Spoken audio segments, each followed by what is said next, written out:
será que você não confia demais no Brasil? Como se proteger do cenário brasileiro, aí, da política, da economia? Você já pensou um pouco sobre isso? A primeira vez que eu pensei sobre isso foi em uma palestra de política, onde alguém da agronomia levantou a mão, um produtor rural levantou a mão dizendo assim, e agora, se o Lula for eleito, o que a gente faz? A gente vai para Brasília ou vai para outro país? É como se fosse muito fácil, infelizmente, mudar de país não é uma tarefa nada fácil. E aí eu tive um insight muito interessante que eu acredito que a maior parte dos brasileiros ainda não teve, que é o seguinte, há uma das pouquíssimas formas, raríssimas formas que você tem hoje de se proteger no Brasil, tanto da política quanto da economia, é ter uma reserva internacional. É ter dinheiro ou investimento fora do país, fora do alcance do governo, de modo que em uma emergência, numa circunstância extrema, você possa trazer de volta e sustentar a sua família. Tá? Porque as coisas aqui, as regras do jogo no Brasil, como você sabe, o país da insegurança jurídica, podem mudar a qualquer momento, como a gente tem visto agora recentemente acontecer. Deixa eu dar alguns exemplos rápidos, tá? O Plano Collor, você deve ter visto isso acontecer, com certeza algumas pessoas viveram isso na pele, e foi um confisco de dinheiro, literalmente, ó, você não pode sacar aqui, o dinheiro reiniciou, você tem tanto para sacar por mês. Eu não acredito que isso vai acontecer novamente, mas não é impossível, e de novo, já aconteceu. Então o risco disso acontecer existe, embora ele seja pouco provável, ele é possível. Então o investimento fora do país, ele serve como um seguro, exatamente para que as coisas que parecem impossíveis, se acontecerem, você esteja coberto para isso. O seguro é exatamente assim, né? Você compra o seguro antes de acontecer um desastre. Ninguém espera que a casa vai pegar fogo, ou que vai passar um furacão, um terremoto, mas o seguro existe exatamente para... E se acontecer? Se acontecer, a consequência é muito grave, muda totalmente sua vida. E não apenas dinheiro pode ser expropriado. Patrimônio, terras também podem ser expropriadas, congeladas e confiscados. Quando a gente está num país onde a regra do jogo não respeita a propriedade de capital, não respeita a propriedade individual, você está lascado, você está correndo um risco muito grande de que a regra do jogo mude. Mesmo que você seja um grande empresário, que tem bastante dinheiro, que tenha bastante dinheiro guardado, que gere um fluxo de caixa absurdo. Todo o seu patrimônio está em reais. Um segundo risco que você pode correr nessa perspectiva é bastante simples. A economia cai, sua empresa já começa a sentir a dor. Um terceiro risco, não, meu fluxo de caixa não cai, eu sou blindado, tá bom? Só que o nosso dinheiro não só pode ser desvalorizado, ele é desvalorizado e vai ser mais desvalorizado, e numa circunstância extrema, ele vai ser extremamente desvalorizado. Porque é uma das poucas formas que o governo tem de se defender é imprimir dinheiro. Ele pode aumentar a dívida, ele pode aumentar impostos e pode imprimir dinheiro. Adivinha o que ele faz? As três coisas, só que com intensidades diferentes em momentos diferentes. E especialmente ele vai mudar a regra do jogo em momentos em que você mais precisar. Então, um quarto elemento importante para você levar em consideração é o efeito de, eventualmente, numa circunstância onde você queira fazer isso, agora eu entendi que realmente está muito arriscado deixar o dinheiro no Brasil. Todo mundo vai entender isso ao mesmo tempo, a hora que a coisa ficar preta.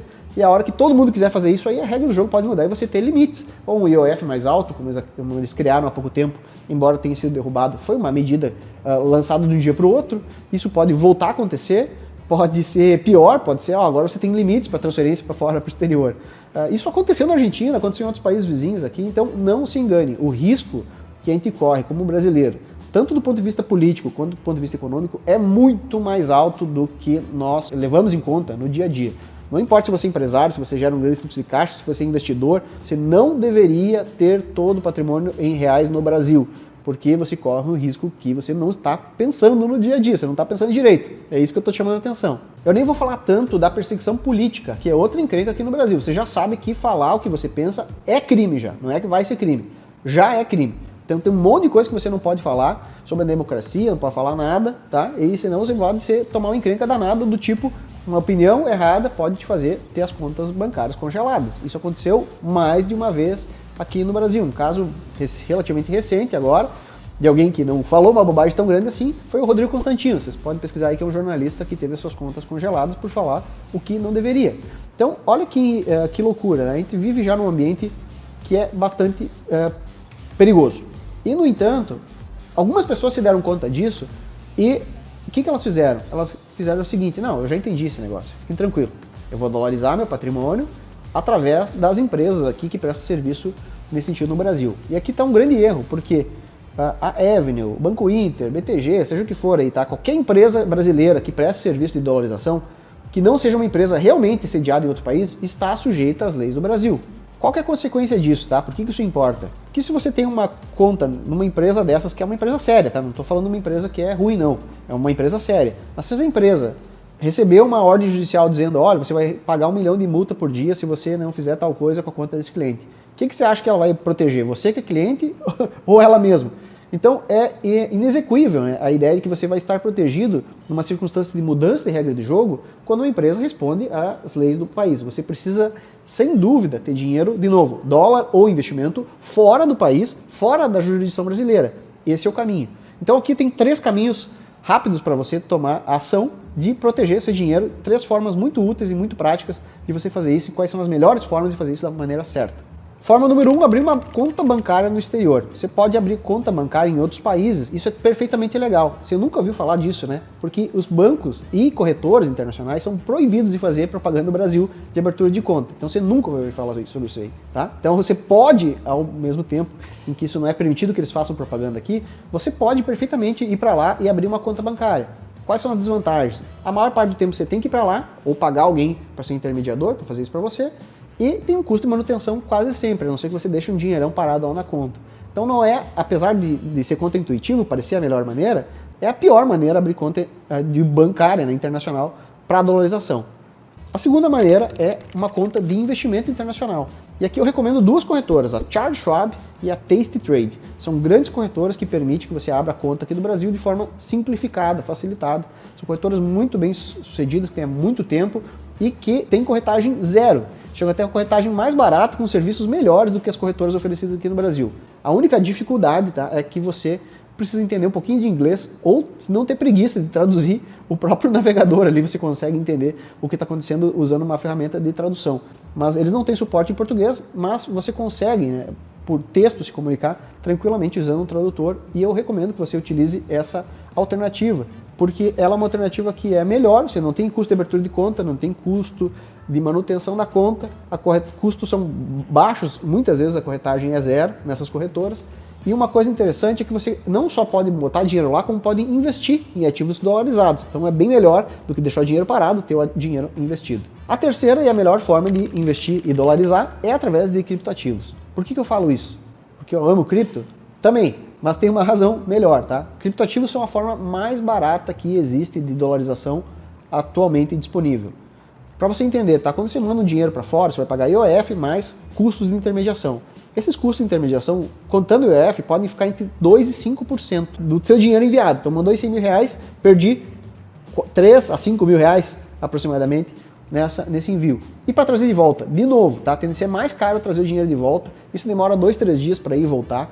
Então não é tão simples quanto parece, não é uma alternativa tão rápida. Mas com criptoativos, isso é 24 horas por dia, 7 dias por semana, o dinheiro não fica bloqueado, esse custo de transação é de cerca de 1%, se você for investir valores a partir de 100 mil reais, é menos do que isso, tá? Você consegue até 0,8%, 0,7% para fazer essa operação e é muito rápido, você não fica com o dinheiro travado e você consegue ganhar ainda um juro sobre esse dinheiro que está parado lá, cerca de 4,5% nesse momento, sem o problema de ter que pagar imposto retido na fonte, como seria se você tivesse a opção 2, né, que é a de conta internacional. Então, se você botar em dinheiro em renda fixa internacional, você vai pagar 30% do rendimento desses 4,5% que você vai ganhar, e aqui em cripto você não paga, você vai pagar só o ganho de capital na hora que você vender esse ativo, trocar ele de dólares de volta para reais. Então, você consegue ficar ganhando esse rendimento e pagando menos imposto no fim do dia. Então, é uma das formas melhores, é a mais barata, é a mais rápida, não fica 2, 3 dias esperando para receber, você pode trazer dinheiro no domingo, se quiser, através de Pix,